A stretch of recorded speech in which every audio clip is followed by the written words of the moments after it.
Mayor, I do want to point out that very briefly that we did have the old master drainage plan that had 56 different projects on there. We actually were only able to get to 3 of them, and that's because we just didn't have the funding source as well. So really, the quantity part of it would have gone a long way for those other projects as well. Right. So now with a new one, we need that funding source still in order to make sure that 20 years down the way, we're not down just 3 projects that we've not marked off the list from over 60 projects that need to be done. So.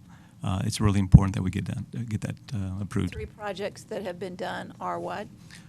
Avenue P, stormwater detention, the Bell Street, right there where East Angelo Draw comes over Bell Street. We've raised the height there, and we've cleaned some of that up so we don't have the overflooding in there. It's still East Angelo Draw in its whole is still an issue, but we have cleaned up the one at Bell Street, and then also at Southwest by the McDonald's in Councilman Miller's district. So, wouldn't College Hills also be one of those? College Hills will be one. It will as we get it completed. Well, and again, we're helping it. We're not curing it. So I just want to make sure that we know that we're not. It's flooding is a result of rain, right? Yes. So that's our biggest issue, and we should be praying for rain, and that's really our biggest challenge, right? It is. So, it is our biggest challenge. One of the biggest flooding areas has been College Hills. Yes, And we are in the design on that is we have a lot of underground stormwater boxes that are going in from all the way from the loop all the way to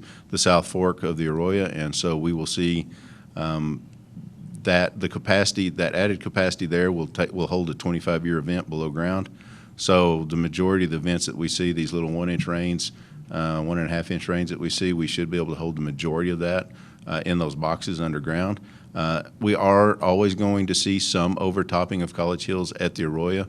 We just can't raise the road high enough there without having to completely redo the roads in both directions for quite a long ways. And so, and again, I don't know that we could ever quite get College Hills high enough and not cause issues further downstream. So.